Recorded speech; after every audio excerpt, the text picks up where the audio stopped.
మంచిర్యాల జిల్లా జిన్నారంలో బైక్ దొంగలను పోలీసులు అరెస్ట్ చేశారు. బైక్ దొంగతనం చేస్తూ జలసాలకు అలవాటు పడిన నలుగురిని అరెస్ట్ చేసి రిమాండ్కు తరలించామని డీసీపీ భాస్కర్ తెలిపారు.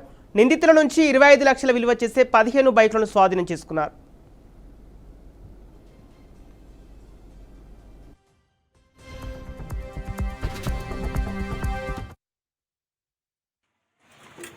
మట్టపల్లి ప్రవీణ్, తండ్రి లచ్చన్న, వయసు 19 సంవత్సరాలు, గ్రామం తిమ్మాపూరు, ఇబ్రహీంపట్నము మండలము, జగిత్యాల జిల్లా.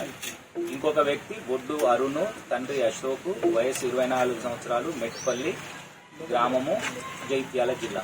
వీళ్ళిద్దరూ 2 పల్సర్ బైకుల మీద కలమడుగు బ్రిడ్జ్ దగ్గర అనుమానాస్పదంగా ఉండే వెహికల్ చేస్తుంటే డాక్యుమెంట్ లేకపోతే వాళ్ళని పట్టుకొని విచారిస్తే ఈ 2 దొంగ బంధువులను తెలిసింది. మళ్ళా తదుపరి వాళ్ళని విచారించగా పవన్, అరుణ్, ఇంకొక అతను జగిత్యాల జిల్లాకు చెందిన ఆయనే మాగేని దేవనర్సయ్య, అతన్ని మెట్పల్లి గ్రామం. వీళ్ళు ముగ్గురు ఒక గ్రూపు.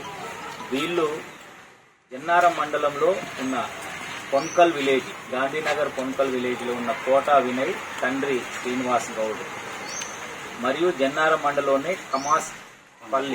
కమాన్పల్లి గ్రామము, వేముల ప్రవీణ్, తండ్రి సుభాష్. వీళ్ళిద్దరిని ఆల్రెడీ వీళ్ళు ముగ్గురు దొంగతనాలు, వెహికల్ దొంగతనం చేసేవాళ్ళు. ఈ మన జన్నారం మండలంలో ఉన్న 2 యువకుల్ని గ్రూపుగా ఏర్పాటు చేసుకొని హైదరాబాద్, నిజామాబాద్, ఆర్మూర్, జన్నారము ఇంకా ఇతర ప్రాంతాలలో బైకులు దొంగతనం చేయడము, అవి కూడా పర్టికులర్గా royal Enfield and Pulsar CC. ఎందుకంటే హై ఎండ్ బండ్లు అయితే ఎక్కువ మనీ వస్తుందనే ఉద్దేశంతో వాటిని దొంగతనం చేసి